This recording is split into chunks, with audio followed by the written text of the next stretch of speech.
कक्षा 8 के विज्ञान के दूसरे के लेक्चर में आप सबों का स्वागत करते हैं। चलिए, पिछले लेक्चर में हम देखे थे कि आप दाह्य पदार्थ किसे कहते हैं और दाह्य पदार्थ किसे कहते हैं, इस परिभाषा के बारे में हम जान चुके थे। अब आगे हमें क्या पढ़ना है कि जलने के लिए और क्या चाहिए।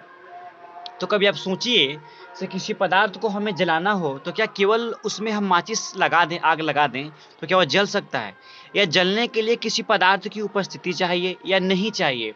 इसी के बारे में हमें जानना है कि जलने के लिए क्या चाहिए। आप एक किताब के हेडिंग में देखिए कि प्रयोग किया गया है कि आप मेज पर जलती मोमबत्ती के ऊपर कोई बड़ा सा जार या बोतल रखिए तो अवलोकन कीजिए कि क्या होता है। अब क्या कीजिए, यहाँ पे एक प्रयोग किया गया है कि एक मोमबत्ती को जला के और उसे ग्लास से ढका जा रहा है। एक मोमबत्ती को जला के जब उसे ग्लास से आप ढकेंगे तो अब क्या पाएंगे इस प्रयोग से कि कुछ देर बाद मोमबत्ती जलना बंद कर देगी। आखिर ऐसा क्यों होता है? ग्लास से ढकेंगे तो मोमबत्ती दूगो तो होगा नहीं, जलना बंद कर देगी। ऐसा क्यों? तो खुद से एक बार सोचिए आप कि मोमबत्ती जलना क्यों बंद कर देती है। जब आप उसको ग्लास से ढक देंगे तो ग्लास अंदर जाने के बाद, उसको कवर करने के बाद बाहरी वातावरण से उस मोमबत्ती का संपर्क टूट जाएगा। तो बाहरी वातावरण से संपर्क टूटने के बाद क्या होगा? मोमबत्ती प्लेन तो है नहीं कि क्रैश कर जाएगा। तो बाहरी वातावरण से संपर्क टूटने के बाद इसका ऑक्सीजन की पूर्ति बंद हो जाएगी। जब ऑक्सीजन की पूर्ति बंद हो जाएगी तो ये जलना बंद कर देगा। तो इसका मतलब ये हुआ कि हमें किसी भी पदार्थ को जलाने के लिए ऑक्सीजन अत्यंत आवश्यक है। तो यहाँ पर लिखा गया है कि दहन के लिए हवा का होना आवश्यक है। तो हम यहाँ से एक पॉइंट बना लेंगे कि दहन के लिए हमें क्या आवश्यक है। तो दहन के लिए हमें हवा अत्यंत आवश्यक है। इसका मतलब यह हुआ कि हवा की अनुपस्थिति में हम किसी भी पदार्थ को नहीं जला पाएंगे। इस प्रयोग से हमें यही सूचना मिली। चलिए फिर हम आगे बढ़ते हैं। हम जितना भी टॉपिक पढ़ाएंगे या जितना भी टॉपिक को डिस्कस करेंगे, हाथ से लिखा हुआ नोट्स और उसके ऊपर ऑब्जेक्टिव क्वेश्चंस वीडियो के लास्ट में आपको मिल जाएगा, ताकि एक अच्छा सा नोट्स बना सके। और वीडियो अच्छा लगे तो ही लाइक कीजिएगा। चलिए, एक यहाँ पे क्रियाकलाप 3 में क्या दिया है, कागज़ की कटोरी बनाकर पानी गर्म करना। आप कभी सोचिए कि अगर हम लोग कागज़ की कटोरी बना के अगर पानी गर्म करेंगे तो क्या होगा। यहाँ पे मोमबत्ती जला दिया गया है और कागज़ की कटोरी बनाकर उसे पानी गर्म किया जा रहा है। तो ऐसा क्या होगा, अगर हम कागज़ की कटोरी बनाकर पानी गर्म करें तो क्या देखेंगे हम। अगर केवल हम कागज़ की कटोरी को मोमबत्ती पर गर्म करेंगे तो कागज़ की कटोरी जल जाएगी। लेकिन जब उसमें हम पानी रख देंगे तो सवाल ये उठता है कि ये जलेगा कि नहीं जलेगा। चलिए इसके बारे में बात करते हैं। एक आप डेली लाइफ में एक आपको एग्जांपल देते हैं। कभी आप अपने घर में पानी गर्म होते हुए देखिएगा। जब हम लोग गैस जला देते हैं तो गैस जलाने के बाद हम उसके ऊपर बर्तन को रखते हैं, तो हम तो गर्म करते हैं बर्तन को और बर्तन अपना तापमान पानी को दे देता है, जिसके कारण से पानी हमारा गर्म हो जाता है। तो यहाँ पे सेम कंसेप्ट है। हाँ, आप गर्म कीजिएगा कटोरी को, कटोरी अपना तापमान दे देगा पानी को। तो यहाँ पे कटोरी अपना तापमान पानी को दे दिया तो फिर कटोरी तो जलेगा नहीं। कटोरी तापमान रखा कहाँ, वो पानी को दे देगा और पानी गर्म होकर भाप बनना शुरू हो जाएगा। तो हम क्या बोलते हैं यहाँ पे कि कटोरी से उष्मा का संचरण जल में होते रहता है। चलिए, एक शब्द आया उष्मा का संचरण, तो हम क्या समझते हैं उष्मा के संचरण का मतलब। चलिए, एक यहाँ पे एक शब्द आया उष्मा का संचरण। उष्मा का संचरण, तो संचरण का मतलब होता है कि एक माध्यम से दूसरे माध्यम में जाना। संचरण का मतलब होगा कि एक माध्यम से दूसरे माध्यम में जाना, एक माध्यम से दूसरे माध्यम में पहुंचना। तो यहाँ पे संचरण हुआ। कागज से तापमान कहाँ गया, पानी में गया। तो हम क्या बोलेंगे, इसलिए कागज की कटोरी नहीं जलती है, क्योंकि कागज से उष्मा का संचरण पानी में होते रहता है। तो चलिए हम आगे देखते हैं। क्या आपने देखा होगा, लकड़ी वाले चूल्हे में कुछ खाली स्थान छोड़ दिया जाता है। किरोसिन वाले स्टोव में एक छिद्रकार लोहे का गोल वलयाकार रचना होती है, जिससे होकर नीचे से हवा प्रवेश होता है और जिसे बर्नर में केरोसिन तेल से भीगे कपड़े की बत्ती में तेल को जलने में मदद करता है। गैस स्टोव के बर्नर में कई छोटे छोटे छेद होते हैं जिससे हवा प्रवेश करती है और ईंधन को जलाने में मदद करता है। 3 पॉइंट यहाँ पर ध्यान दीजिएगा कि जो लकड़ी का चूल्हा हो या गैस स्टोव का बर्नर हो। तो मान लीजिए कि यदि ये गैस स्टोव का बर्नर है तो इस गैस स्टोव के बर्नर के किनारे किनारे आप देखेंगे क्या छोटे छोटे छिद्र होते हैं। कभी आप खुद से सोचिए ऐसा क्यों होता है कि गैस स्टोव के बर्नर के किनारे किनारे छोड़ इसलिए होता है कि अभी आप लोगों ने पढ़ा है कि किसी भी पदार्थ को जलाने के लिए हमें हवा अत्यंत आवश्यक है। तो यहाँ भी इस छोटे छोटे छिद्र के माध्यम से हवा प्रवेश करती है और ईंधन को जलाने में मदद करती है। आपसे सवाल पूछा जाएगा कि गैस के बर्नर में छोटे छोटे छिद्र क्यों होते हैं, तो अब जवाब दीजिएगा गैस के बर्नर में छोटे छोटे छिद्र इसलिए होते हैं ताकि छिद्र के माध्यम से हवा प्रवेश करे और ईंधन को जलाने में मदद करे। सेम कंसेप्ट होगा, लकड़ी वाले चूल्हे में खाली स्थान होगा, उस खाली स्थान में हवा प्रवेश करेगा और लकड़ी को जलने में मदद करेगा। सेम स्टोव होगा, सेम स्टेप किरोसिन वाले स्टोव में, देखिए नाम है किरोसिन वाले स्टोव पे, तो किरोसिन का मतलब क्या होता है, सरसों का तेल। किरोसिन का मतलब होता है मिट्टी का तेल। एक स्टोव आता था पहले जिसमें किरोसिन मिट्टी तेल रख ऐसे पंप मारने के बाद एक बत्ती होती थी, उस बत्ती के माध्यम से तेल ऊपर आता था और आने के बाद वो जलता था। तो बत्ती नहीं जलता था, बत्ती के माध्यम से तेल आता था और तेल जलता था। तो जब आपसे सवाल पूछा जाएगा केरोसिन वाले स्टोव के बर्नर में ऐसा क्यों होता है, तो जवाब दीजिएगा कि उसमें भी वलयाकार रचना होती है जिससे हवा प्रवेश करती है और बत्ती के माध्यम से तेल को ऊपर ले जाने में मदद करती है। इन तीनों सवालों का जवाब आपको हमारे नोट्स में मिल जाएगा। चलिए अब हम आगे क्या बढ़ते हैं कि साधारण ताप पर कहते हैं कि जलना एक रासायनिक प्रतिक्रिया है। ये पॉइंट मेधा के लिए काफ़ी इंपॉर्टेंट हुआ कि जलना कौन सी प्रक्रिया है। याद रखिएगा किसी भी पदार्थ का जलना एक रासायनिक प्रतिक्रिया है। अब हम किसी पदार्थ को जलाएं तो क्या क्या आवश्यकता हो सकती है, तो तीन चीज़ों की आवश्यकता होती है। पहला, ज्वलनशील पदार्थ का होना। इसका मतलब ये हुआ कि हम जिस पदार्थ में आग लगाएंगे सबसे पहली बात वो ज्वलनशील होना चाहिए, मतलब जलने वाला होना चाहिए। क्या हम पत्थर में कभी आग लगाएंगे? नहीं, पत्थर हमारा कभी नहीं जलेगा। तो हम ये बोलेंगे कि पत्थर एक अज्वलनशील पदार्थ है।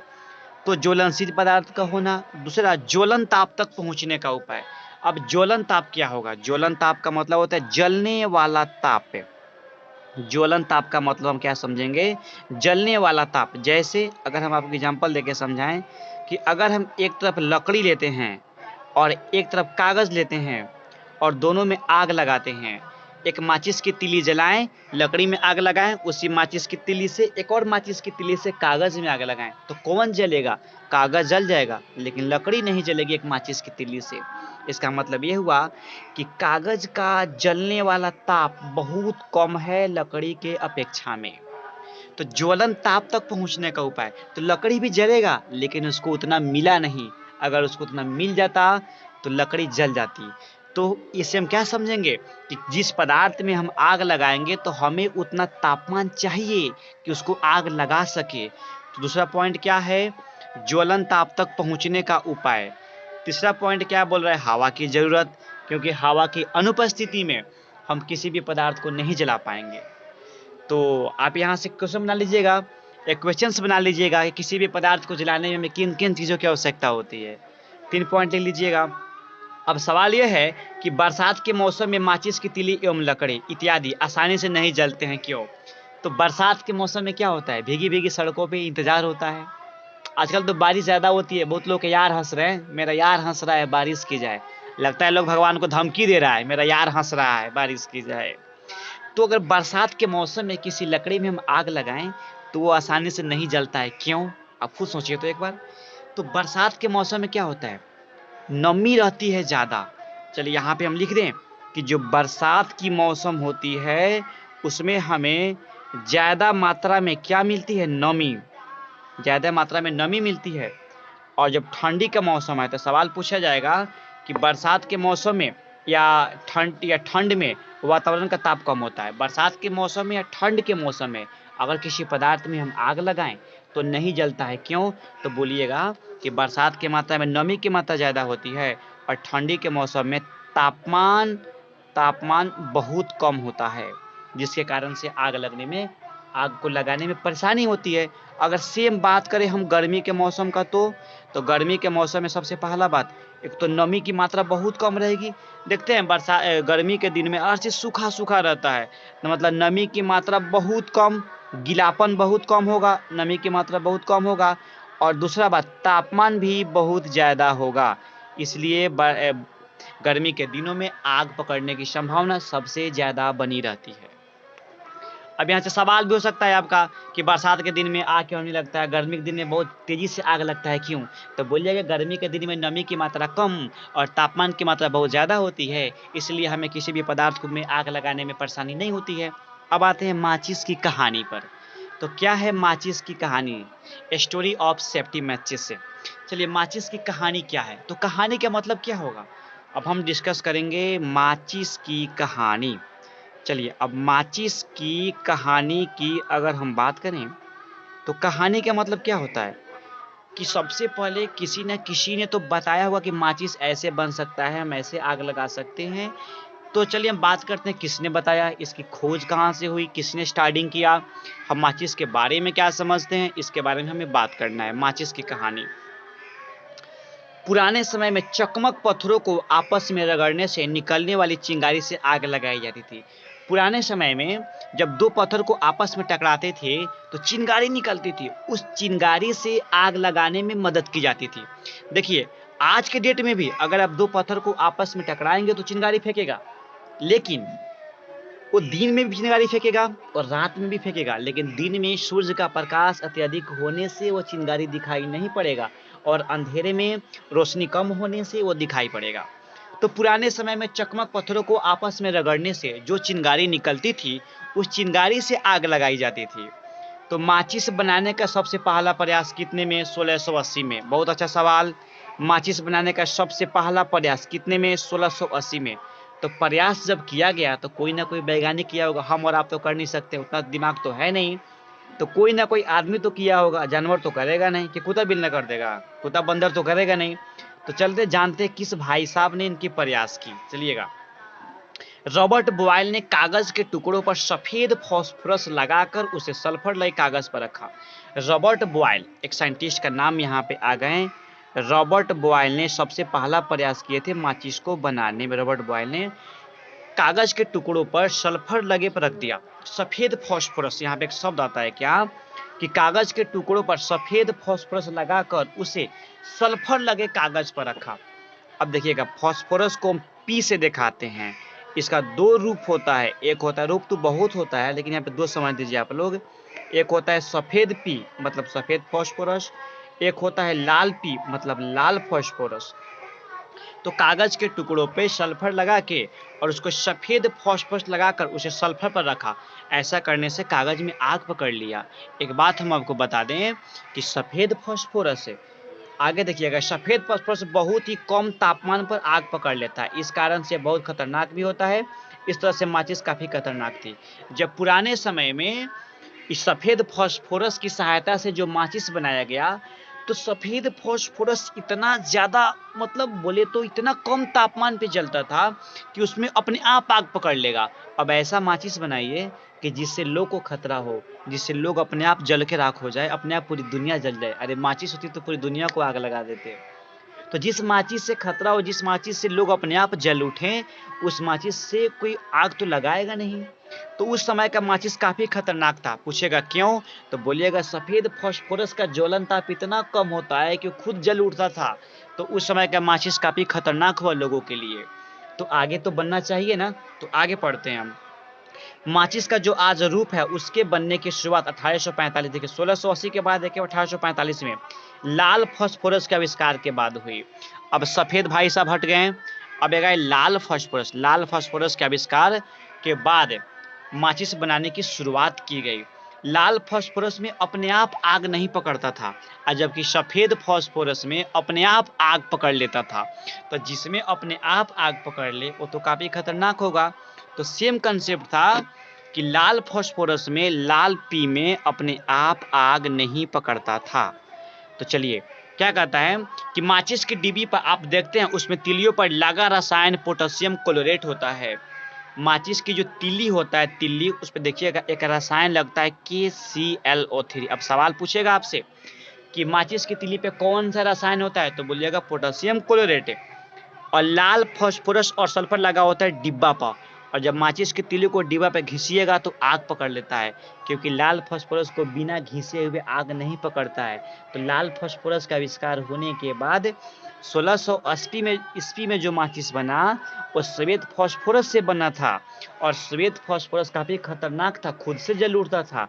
और बाद में लाल फास्फोरस का आविष्कार हुआ 1845 में। इसके आविष्कार के बाद माचिस बना, क्योंकि लाल फास्फोरस को बिना घिसे हुए आग नहीं पकड़ता था। तो लाल फास्फोरस के आविष्कार से जो माचिस बना वो माचिस इंसान के लिए बहुत लाभदायक हुआ, सेफ्टी हुआ। तो माचिस की तीलियों पर डिब्बी पर रगड़ने से आसान जलती थी, अपने आप नहीं जलती थी, इसलिए खतरनाक भी नहीं होती थी। अब देखिए, अब लाल फास्फोरस अपने आप नहीं जलता था, तो जाहिर सी बात है कि ये खतरनाक होगा नहीं, और जो अपने आप जलेगा वो ना खतरनाक होगा। लाल फास्फोरस इस्तेमाल करके पहली बार सेफ्टी माचिस, यहाँ पे एक साइंटिस्ट आ गए, सेफ्टी माचिस का पहला आविष्कार कार्ल लुंडस्टान ने 1855 में बनाई। और भी किस देश में? तो भारत में तो बनेगा नहीं है, तो 100 में से 80 बेईमान है, फिर भी देश महान है। चलिए, यहाँ तो 15 अगस्त में बुनिया चोरी होता है, यहाँ तो माचिस बनाएगा कौन भाई? कार्ल लुंडस्टान ने 1855 में स्वीडन देश में बनाई। तो पूछेगा कि सेफ्टी माचिस सबसे पहले किस देश में बनाई गई, तो बोलेगा स्वीडन देश में कार्ल लुंडस्टान ने बनाई। आगे आते हैं मोमबत्ती का इतिहास, सेम वैसा ही कंसेप्ट। आगे हम हेडिंग क्या देते हैं? मोमबत्ती का इतिहास। तो सबसे पहले हम क्या जानेंगे मोमबत्ती का इतिहास के बारे में, कि सबसे पहले किस भाई साहब ने इस इतिहास को बताया। उन्होंने बताएगा कौन? जो मोमबत्ती के बारे में समझेगा, जो मोमबत्ती को जानेगा। तो स्टेप यह है कि मोमबत्ती के बारे में सबसे पहले किस वैज्ञानिक ने किनसे क्या कहा, इसके बारे में हमें जानना है। तो देखिएगा, माइकल फैराडे बोला कि एक छोटी सी मोमबत्ती के जलने में बहुत सी जानकारी छुपी हुई है। एक छोटी सी मोमबत्ती जलती है, उसमें बहुत सी जानकारी छुपी होती है। आइए इसी मोमबत्ती के माध्यम से जलने की प्रक्रिया की ओर अच्छे से समझने का प्रयास करें।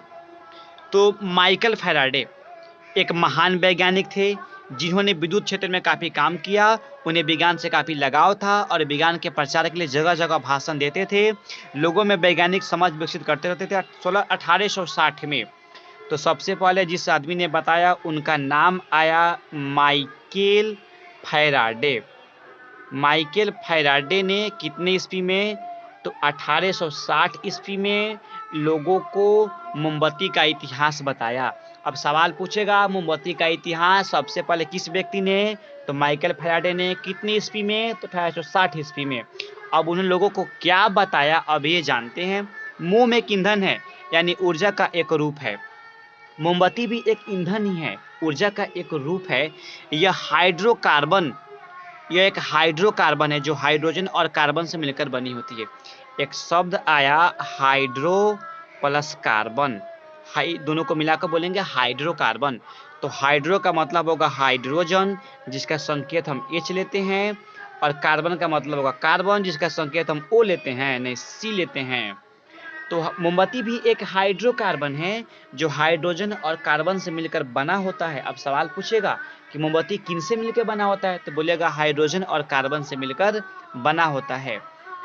देखिए, नाम पड़ा मोमबत्ती, मतलब कि बत्ती के चारों ओर मोम लिपटी हुई होती है, तभी तो इसको बोलते हैं मोमबत्ती। बत्ती के चारों ओर मोम का लिपटना क्या कहलाएगा? मोमबत्ती कहलाता है। तो देखिएगा, इसमें एक बत्ती लगी होती है, तो मोमबत्ती में क्या होता है? एक बत्ती होती है और इसी के चारों ओर मोम लगी हुई होती है, अतः इसका नाम पड़ा मोमबत्ती। बत्ती पर भी थोड़ी सी मोम लगी होती है। जब हम बत्ती को जलाते हैं तो मोम पिघलता है और पिघले हुए मोम ऊपर चढ़ता है। देखिए क्या बोल रहा है कि बत्ती पर भी थोड़ी मोम लगी हुई होती है, जिसे जलाई जाती है। बत्ती जब जलने लगती है तो इसके आसपास नीचे वाला मोम पिघलने लगता है। पिघली मोम धागे की सहायता से ऊपर चढ़ती है और गर्म होकर हाइड्रोजन और कार्बन देती है। हाइड्रोजन सुनहली ज्वाला के साथ जलकर जलवाष्प बनाता है। यह कार्बन को भी जलाता है। कार्बन का कुछ भाग बच भी जाता है, जो कि ज्वाला के बाहरी भाग में जलता है, काफ़ी मात्रा में ऊर्जा देती है। इस तरह मोमबत्ती प्रकाश और ऊष्मा देती है। आप मोमबत्ती को जलाते हैं तो कुछ प्रकाश देता है, लाइट देता है, और उस पर कुछ हीट होती है। ऐसे करिएगा हाथ करीब में तो आपको कुछ गर्मी महसूस होगा। तो मोमबत्ती जलता है तो उसमें बत्ती क्या होता है? बत्ती में आग लगाएंगे, बत्ती की गर्मी से कुछ मोम पिघलेगा और कुछ मोम बत्ती के सहायता से ऊपर चढ़ता है, जिससे उसको जलने में मदद करता है। हाइड्रोजन, देखिए यहाँ पे लिखा है कि गर्म होकर हाइड्रोजन और कार्बन देती है। गर्म होगा, हाइड्रोजन और कार्बन देती है। हाइड्रोजन सुनहरी ज्वाला के साथ जलकर जलवाष्प बनाता है। तो यही है मोमबत्ती का इतिहास। हम आपको पॉइंट बना के दे चुके हैं मोमबत्ती के इतिहास के बारे में। तो चलिए, आप यहाँ तक कि जितने भी आप लोग पढ़ें, जितने टॉपिक को डिस्कस किए हैं, इस पे हम खुद से लिखा हुआ नोट्स आपको दे देते हैं। आप इसके स्क्रीनशॉट लेके अपना नोट्स बना लीजिएगा।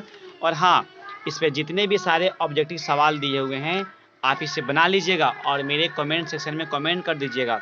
फिर हम आपको अगले लेक्चर लेके आएंगे फिर से Avinash competition chemistry Avinash sir के साथ। चलिए, लेक्चर 2 है। इस लेक्चर 2 में जितने भी सारे सवाल हैं, सवाल सुनिएगा। जब पानी को कागज़ की कटोरी में रखकर गर्म किया जाता है तो क्यों नहीं जलता है? पहला सवाल है। इसका यहाँ पे आंसर भी लिखा गया है। गैस स्टोव के बर्नर में कई छोटे छोटे छेद होते हैं, क्यों? दूसरा सवाल है। तीसरा सवाल है, किसी भी पदार्थ को जलने में किन चीज़ों की आवश्यकता होती है? बरसात एवं ठंडी के दिनों में माचिस की तीली एवं लकड़ी आसानी से नहीं जलता है, क्यों?